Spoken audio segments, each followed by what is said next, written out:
go ahead, hit that like, hit that subscribe button, put in your comments. Thank you. Welcome to another episode of Football Talk with Danny. And it's another season here again, Danny. What do you think? Time flies very fast. Really quickly, a new Premier League season is on here, and we're here to talk about it. Last year ended. Today, we're going to focus on the English Premier League. We know soccer is back, but the English Premier League starts on the 15th of August. So we're going to focus on the Premier League and give our thoughts on what we think about the English Premier League, what we expect, and how we expect that to go. Don't forget, if you're on here, like and subscribe to the channel, City Dice Sports. Danny, let's get right into it. The first thing that I wanted us to get into is your transfer market reactions as at today, August 13. How do you view the transfer and the business so far from teams like Liverpool, Arsenal, Man City, Newcastle? What are your what do you think about those transfers so far? I think a short summary of the market so far would be ambition. I think this has been like one of the transfer windows where the English teams have shown their financial might again. And I guess I think it stems from the fact that it looks like the Premier League is there for the taking. There's not like a domineering team that would say, okay, this team can go on a route again like Man City. So it looks like the field is leveled. And if you are to do the right reinforcements, you are likely to have a shot at the league. So that has translated in the transfer activities that have happened. And as you mentioned, Liverpool have been the big spenders this time around, surprisingly, with the acquisitions they've made. And then they've had some fairly big outgoings as well in this Colombian guy. Luis Diaz and Darwin Luis Núñez. Diaz and then Darwin Núñez. And may he so rest in peace, Diego Jota, who also passed. So that requires them to also make the reinforcements that they have to. I think earlier yesterday or today, Gehi has also been confirmed to be moving to Liverpool as well, just to bolster the back line for them. So Liverpool has done some fairly good business, and I think most of their signings in the Community Shield did quite well to me. And I think if they are to get time to gel over the course of the season, they still have talent, so they will still be in the thick of competing heavily on all fronts. And I'm looking forward to how their season is going to play out.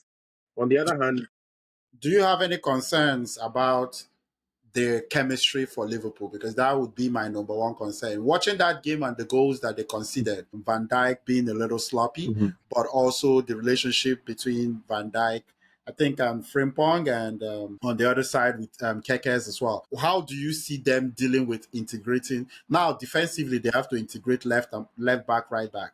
Offensively, they have to integrate Florian Wirtz, Hugo Ekitike, and probably Isaac, depending on how the transfer window goes. So what do you think about, because that's my own concern, is chemistry issues. It's hard to actually, how do you view Liverpool in terms of all that turnover in the team?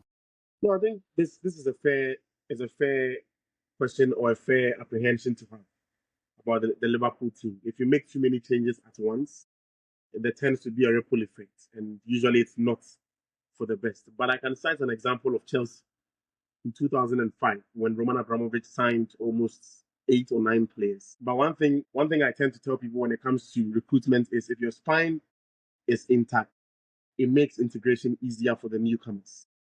And Liverpool still have their spine, which is Alisson, Van Dijk. When it comes to the middle, at least there was Gravenberch who did very, very well last season.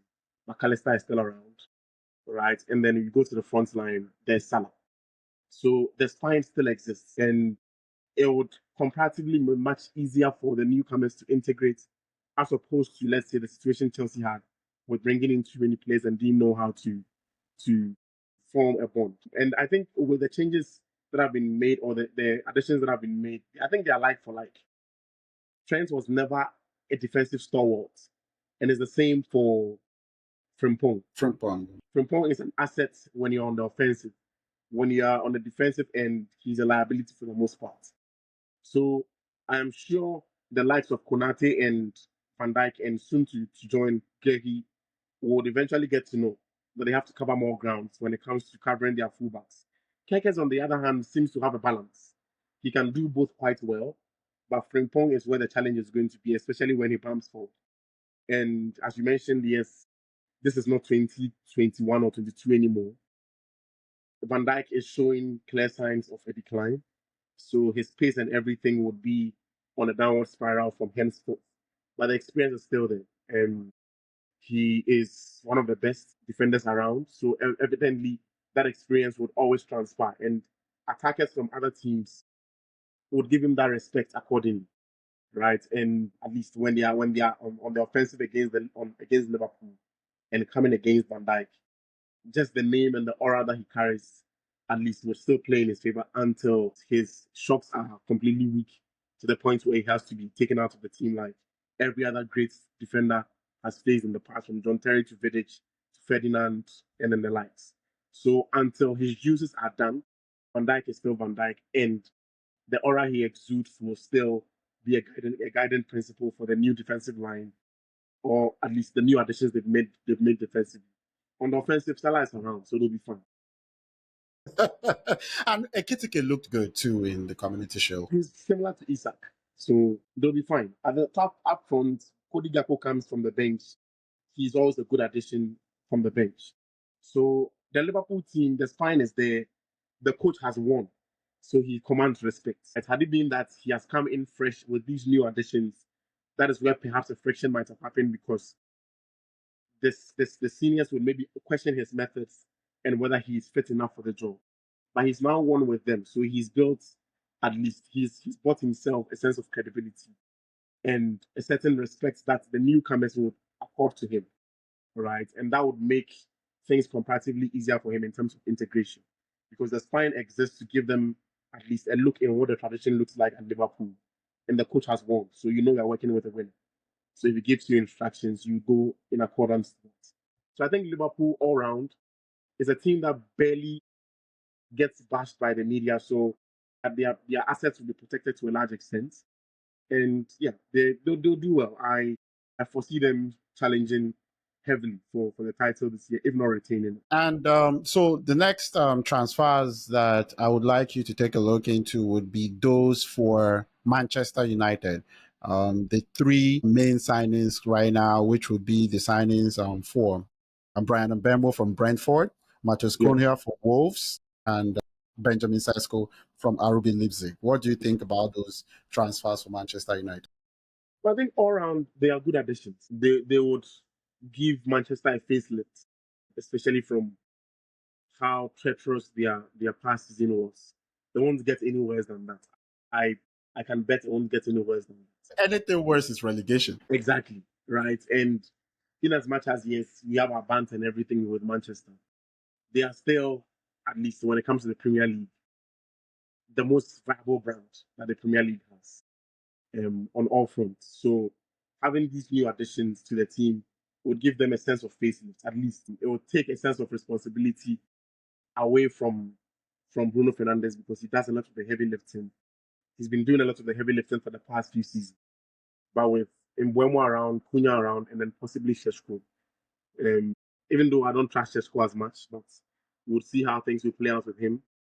And if our viewers have been following us for a while now, I've spoken about my reservations about players from Wolves. And I would still go on that tangent that Cunha is going to be a disaster. He's a disaster waiting to happen. It is a given. Mbeumo will do well. Mbeumo, having watched him both at Cameroon and Brentford, he will do well. He's a forceful player. He knows how to drive the ball. He can beat his marker if he has to. And he has the attributes of just a player who can just get things done. So I am very confident they are all going to contribute to at least giving United a facelift. The only thing they now need is a defensive stalwart to give them a good grounds at the base. And it's not surprising that they want to go in for Baleba. Yeah, because Baleba also knows how to progress the ball very nicely. He's actually a very, very good player. If they have to get Baleba, I would boldly say Manchester can compete for the league. Wow. Yes. One thing I can say with Baleba is his level of confidence on the ball and trying to push it forward. I there's something I look out for when I watch players. Forget all the fancy tricks and flicks. It's about one, especially midfielders. When the ball before the ball gets to you, how do you do your spatial awareness before the ball gets to you? And when you get the ball, what is your first touch before you make any form of progress? What's your first touch when you get the ball? And what at least when I used to train to play football, even though I failed at it, I couldn't make a career out of it. But when I was training, one thing one of my youth coaches or at the time used to tell us is, if you're a midfielder and you get the ball and you don't have space around it, then you are not positioned correctly and you are not set to be a midfielder. At almost every circumstance under which the ball gets to you, whether there's pressure or not, you should, in your mind, make sure there's an outlet for freedom for you, because you are the one controlling the tempo of the game. You are the base, you are the middle. So you should make sure you are aware of the space around you. So your spatial awareness should be top notch. And then the first touch you make when the ball gets to you, that will show how well you can progress the ball, or whether you be the type of midfielders who treat the ball like it's a hot potato. It gets to you and it plays away from yourself because you don't want to be blamed for causing. That's what Casemiro does nowadays. He gets the ball quickly, he just lets it go, right? And you watch someone like Busquets, regardless of the circumstance. And even John Mikel, people don't give him his credits, but people, if you watch Mikel, even though he trained as a number 10 during his youthful years, and then Moreno took him to the base. When Mikel gets the ball, you can easily tell this guy's a baller. His spatial awareness and how he moves, he contorts his body with the ball and everything. So again, Manchester playing once a week, and if they are to get Baleba, they can cause problems. People would give them a blind eye, but they can pull a Leicester. I won't be surprised if they do. The thing with Baleba, I have not watched him enough to know how he reads the game in midfield, but the level of aggression and the level of when he has the ball, he's going to protect the ball. It doesn't matter who's in front of him or whatever, he's moving into space. So that's actually impressive. But one thing, that's actually a really bold take in terms of if they get Baleba. Yeah. But one thing I also agree completely is that not playing in Europe is underrated. There's a lot of things you can do if you're not playing in Europe and you have resources and you can get ready. Manchester United is poised to shock this season if people don't actually understand that every other person is dealing with multiple teams, Exactly. multiple competitions, and they are just dealing with the Premier League. That gives them more often than not a full week to actually prepare, to rest, to strategize, to get energized, whatever the case, not travel, all that scenario all put together. So I would say that would be significant.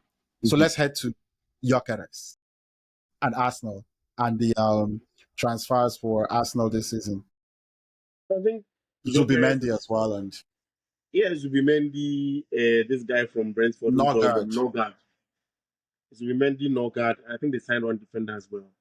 And then the cherry on top of the cake, what everybody was looking for, the mask man, Victor. Victor Gyökeres.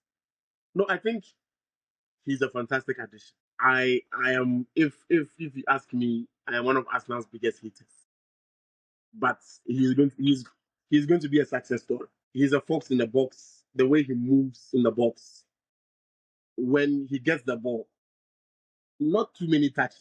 1, 2, I am shooting, because I know my leg, just like we say back home, my leg is in the post, right? So he's a typical, very mature 27-year-old, seasoned player who has played at least in the Championship, came to Brighton, it didn't work out, went to Portugal, smashed it over there, and is now at Arsenal, a team that doesn't struggle to create. Arsenal barely struggles to create. They will give you the chances on the platter, right? And Gyökeres knows how to score. So it's a very good addition. It will only self-implode if Arteta makes it self-implode, because Arteta seems to make his ego get the better of him for the most part, given how he was dragging his feet about Gyökeres, and then being in favor of Šeško. And when you watch how the two of them play, Šeško is more or less like Zlatan. He comes out of the box and tries to play with the rest of the team. Gyökeres does it too, but not to that extent. He is mostly stationed in the box. Just like we'll talk about when we get to Chelsea with Dilap.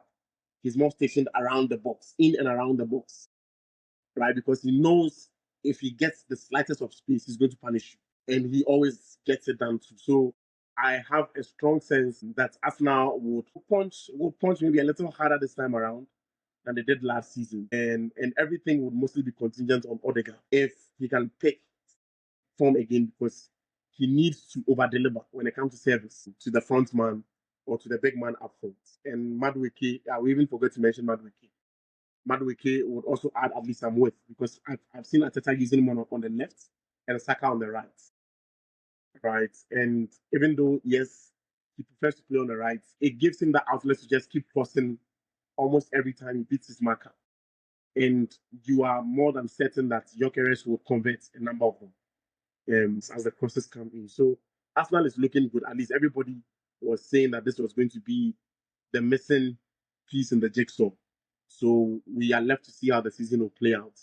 But from where I sit, looking from outside looking in, I foresee Arsenal doing very, very well and Gyökeres being a success in the league. Okay, and then we're gonna go to I actually think I was it last year or 2 years ago I predicted Arsenal to win the league. They disappointed me, of course, and has been second for 3 years in a row. So I'm somebody that thinks that they're very close. Does Gyökeres get them over the line? This year is gonna be competitive. So that gets me to another team, Manchester City. What do you think about? You would say limited, but they did make transfers in January, so Mamouche would definitely count them away. What do you think about their signings, Ryan Cherki? We've talked about it a little bit, but Ryan Cherki, Tijani Reinders, and replacing De Bruyne also in that role. But I think City is looking good. Of course, Pep is still around, so it will always give them that X factor with him being around. And with the additions they made, they've had the chance to play with themselves for a while. So I guess they are better suited to be a little more integrated compared to other teams, specifically Liverpool, who has to do a little more when it comes to integrating the newer boys. In City's case, they have done their part. I think they're now looking for Donnarumma as well, since he's on the market too. As to whether they are going to get him, we leave that to time. But I think, yeah, City is City. They have their spine, apart from the engine, which is De Bruyne who's left. And I think they are going to struggle because they'll suffer the same fate they suffered when Gundogan left for Barcelona and they weren't able to replace him properly. And in the case of De Bruyne, it's going to be 2 times extra. Because De Bruyne brought something that no midfielder in City's history has ever given them. He was that guy. De Bruyne could easily turn the game on its head. And what do you think about Rodri coming off of a major injury like an ACL? I think that is the thing with ACLs. Most of the time, more often than not, the success story of people recovering from ACLs and picking up form again is comparatively lesser than those who do not.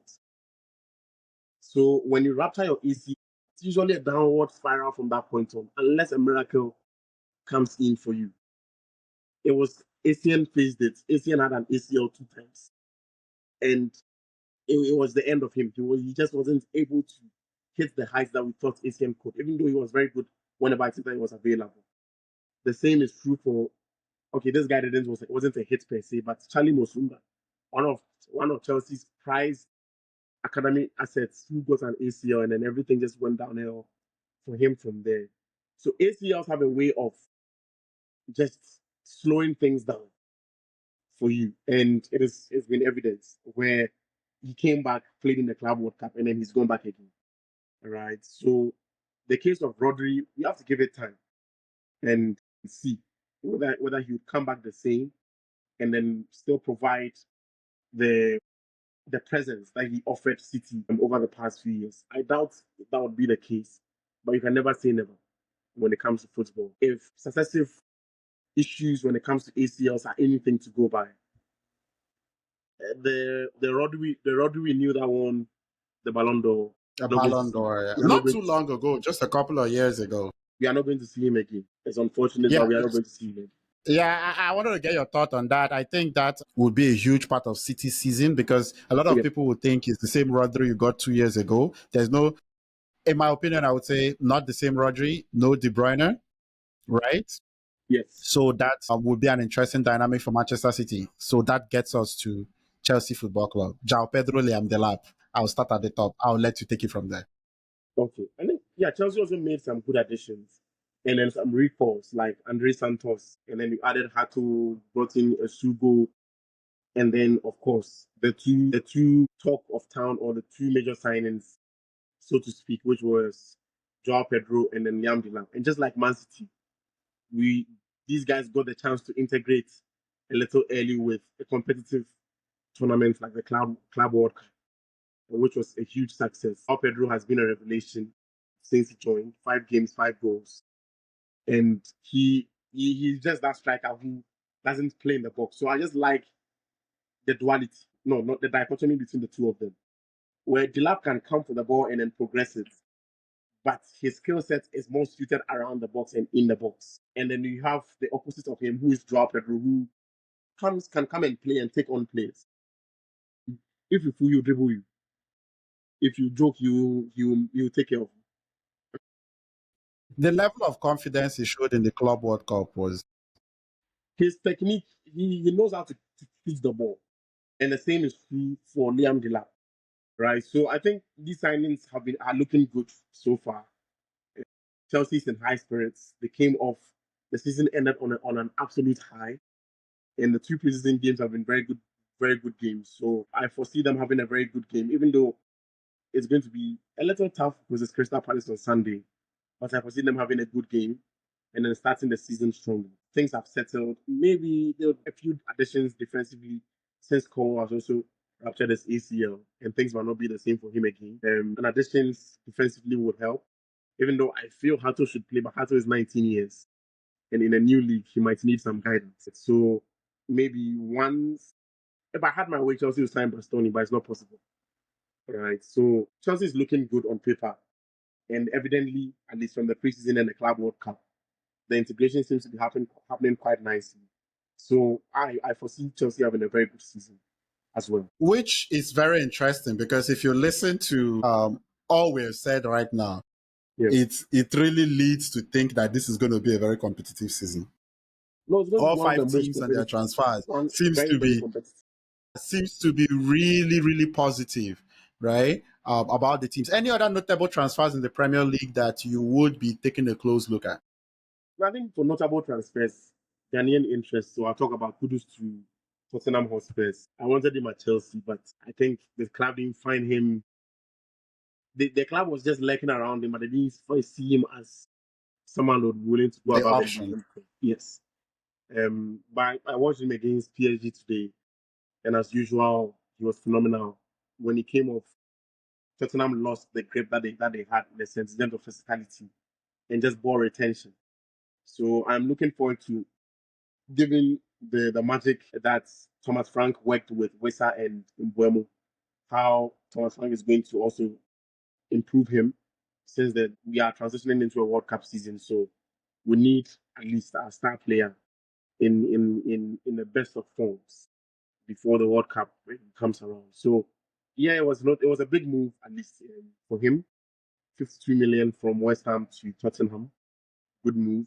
I hope it works out well for him over there. For other notable transfers, I think the fanfare has happened around the usual suspects. Newcastle, Elanga, maybe? Newcastle has been Is struggling with that targets. a transfer that will make any difference? Had it been that, had it been that Newcastle could have, had it been that Newcastle got a Ketike in addition, then that would raise eyebrows. But now that Ketike is moved to Liverpool, Isak has issued an ultimatum that he's not going to play. It doesn't look like, with what's his name, Elanga thrives on playing off a main man. He got that with this Nigerian guy in Nottingham. Which one's that? Ola Aina? No. But that's a right back. The striker. Awoni, yes, he got that with Awoni, even though Awoni later was relegated to the bench, and then Chris Wood, right? Yeah, I was thinking Chris Wood, that's why. Yeah.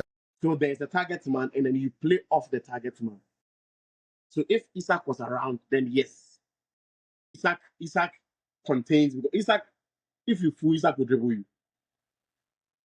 Like, if you go collect, right? And you have Isak, so these are two Swedes. The two of them are from Sweden. The understanding is there. They can play off each other. So I would have, again, Isak, Elanga, and then Meth. Then I'll say, okay, yes, or around 8. Gordon, Isak, Elanga. Yes, you have 3 beasts coming at you, right? But with the absence of Isak, he'll do well, but he won't be extraordinary. It will just be okay. Yeah, Newcastle. Yeah, they have seen what it means to not be a destination that the top players want to actually go to. It's a very rough situation for Newcastle. They don't get most. Yeah, the money could be there, but the rules don't allow them to splash it like several years ago for Newcastle. So we just basically reviewed the top transfer dealings in the English Premier League. Looking forward to the English Premier League season as a preview. That gets me to the next part of the conversation. So first of all, I would like to ask you, who are the teams that you consider title contenders? Let's start there first. I think title contenders 3: Man City, Arsenal, Liverpool. Just for precedence. No Chelsea, no Manchester United? I don't foresee Chelsea compete as much. I think let's start from Chelsea and Man U. I'll tag Chelsea and Manchester as dark horses, right? So let's start from both of them for the question. Yeah, let's start from both of them for the question. Since you have 3 that are the main people that it's a win the season or bust. You would say. Yes. I actually think Liverpool, as you said, has a leeway. They just won, but Man City and Arsenal will be looking at this season as a win or bust kind of season because of just what has happened recently in recent years. But let's start from Man U. What has to happen at Manchester United for them to win the league? You have answered this question with Baleba. I'll see if you want to expand on it before we go. Yeah. So, as mentioned in my previous submission, with Baleba, they now have a base, a controller, and that frees what's his name, Bruno Fernandes, to play his football. In the previous seasons, Bruno Fernandes has still contributed almost 30 plus in terms of goals and assists, even at Manchester's worst, right? And you have 2 outlets that scored 20 plus that have also joined the team. And then you have Šeško, who's also actor. There's Ahmad on the other flank, and then what's the other side of Garnacho is leaving, but at least you have somebody who can now dictate play from deep, and then Bruno Fernandes who can give decisive passes if he has to, right? And then you have 2 guys who can punish you on any good day, which is Cunha and then Mbeumo. And then for Šeško, he can give you at least 10 or 15 goals in the league, right? So with all these elements playing out, and I think Manchester is also chasing Donnarumma. If they are to add him, they are straight up contenders too, right? Because they have quality in almost every department. So there's no reason why they can't compete. So that is why I foresee. So you think Baleba would be a key argument? So Baleba would be a key argument with Donnarumma for everything going right. That's the kind of direction for Manchester United to win the league. Because so far they look good on people.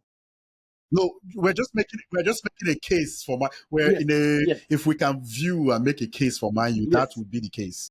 Absolutely. For Chelsea, what would be the case for you? What has to happen for Chelsea to win the league? I think in Chelsea's case, they just have to be consistent, because we all saw what happened last season when what we call the curve is about to happen in November, December, January, February. That curve. As soon as you lose your guard around that area, that's it. It is done. Right. So with the additions Chelsea have made, if each and every one of them can at least give the team 10 goal contribution, at least 10. Who are the players you're saying about 10? So Liam Delap, Liam Delap, and then João Pedro. If these 3 can give them, what about Neto? Because the likes of Neto, those ones are Zuku players. They'll give you 1, 2, 3. Those ones don't give you. Those ones you don't use them for planning. They are just there, right? But the main stalwarts, if they can give you 10 each, Chelsea can push. Because what happened last season was when Palmer's goals dried up, there was nobody else to step up the plate. Jackson got injured. When he came back, he was even more rubbish with the red cards he was getting. Right. So if the outlet for goals is diversified, that is where the competition is likely to come in, where we can make a push in terms of competing heavily or for the league, because we would be in the conversation some way somehow. And let me just segue straight into the top three very quickly. Liverpool, there's Salah, so I won't say anything beyond Salah.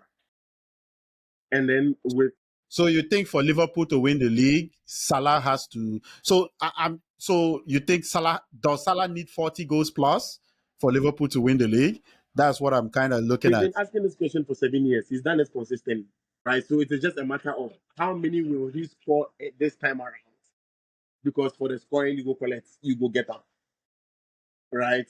So if you're going to have goal contributions from Ekitike and Gakpo, and if they are to add Isak, it is game over. That is for Liverpool. For Man City, we will have to see how Tijani Reinders and Turkey will fill in for De Bruyne, because a lot of Haaland's goals were from De Bruyne. A lot of Haaland's goals in Man City have been from De Bruyne. So we would have to see how things will differ this time around with this new setup and without De Bruyne in the frame, on how many goals Haaland is. How do you think Pep Guardiola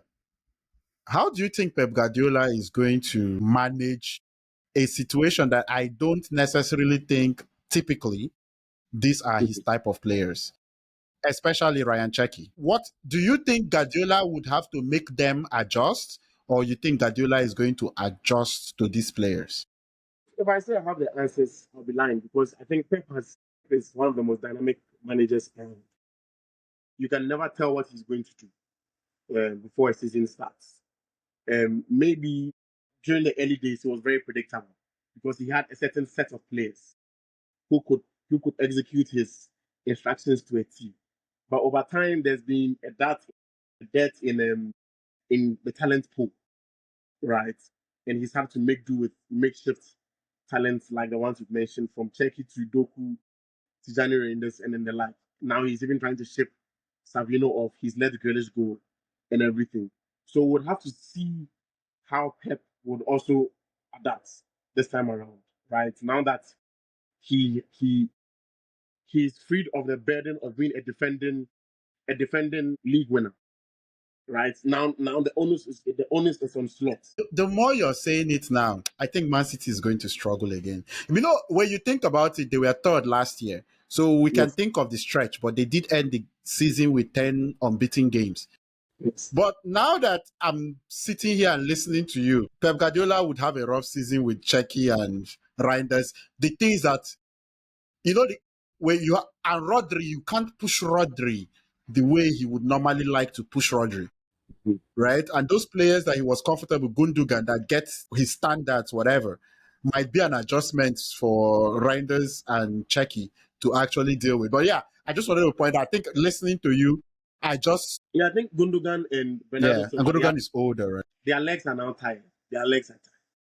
So next season is going to be experimental. So I think City would have to reinvent itself if they have to compete and win the league again. Yeah. And maybe finally.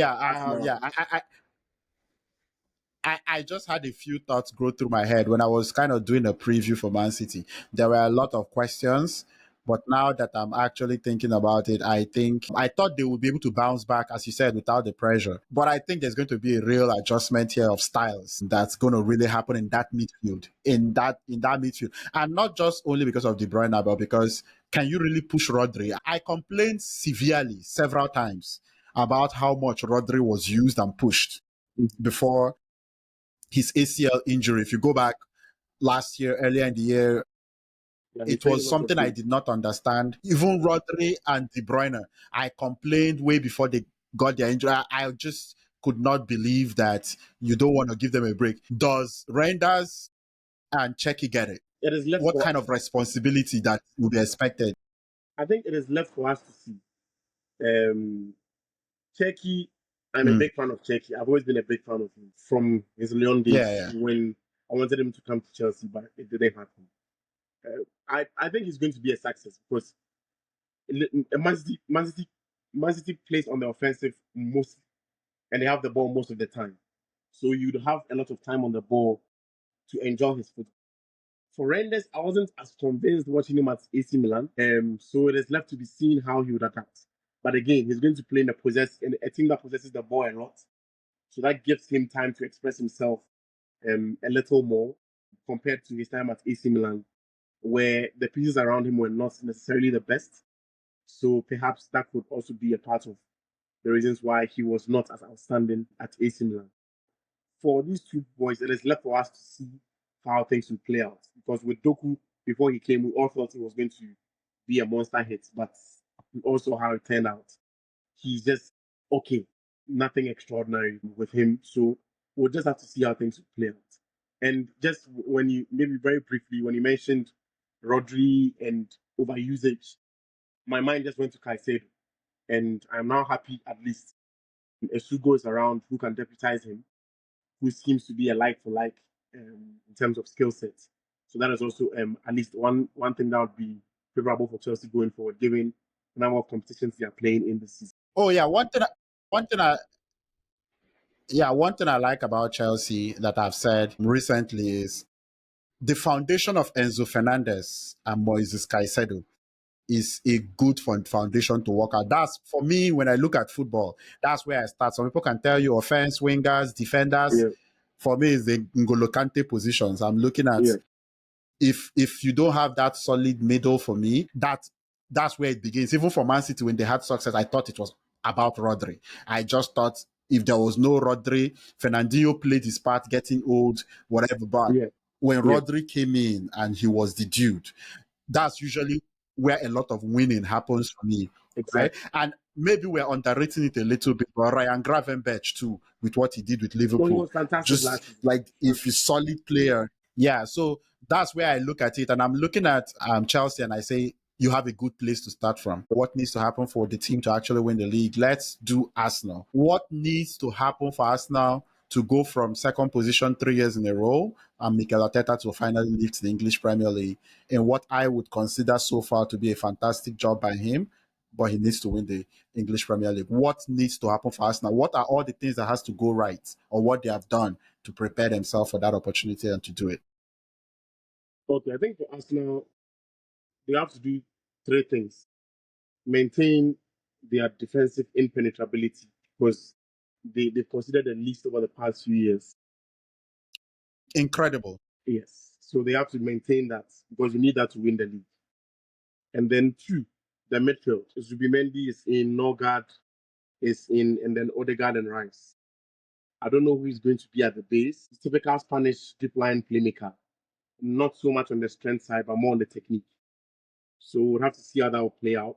Whether with him around, that will be enough shield for Declan Rice to bump forward and come back or not.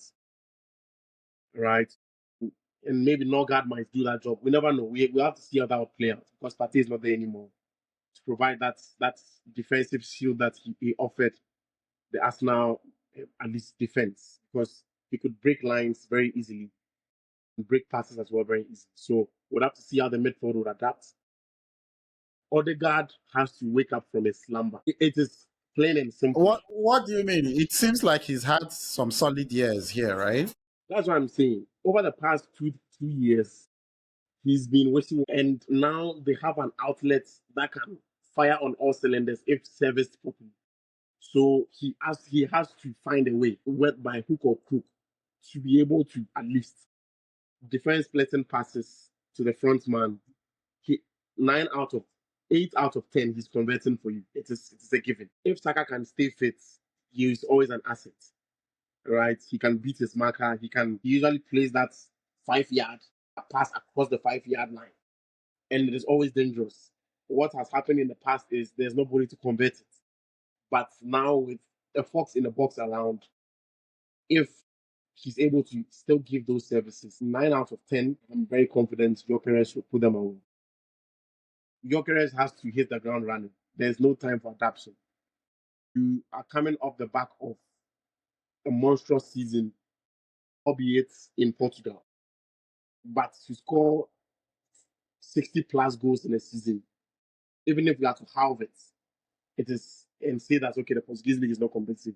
You've scored almost 30 plus, and that is enough for any top striker to lift a team, right, or to make them competitive or contenders, so to speak, right, in any competition whatsoever. So Arsenal has to, like, Odegaard has to get them like to the other side of the line, because they've been knocking quite persistently for a while now. So by all indication, it does seem that this is going to be a really, really competitive season in the English Premier League. Thank you, Danny, for coming on the show. My name is CT Dice. Let's enjoy the Premier League. It's about to begin. Don't forget, like, share, subscribe. Peace.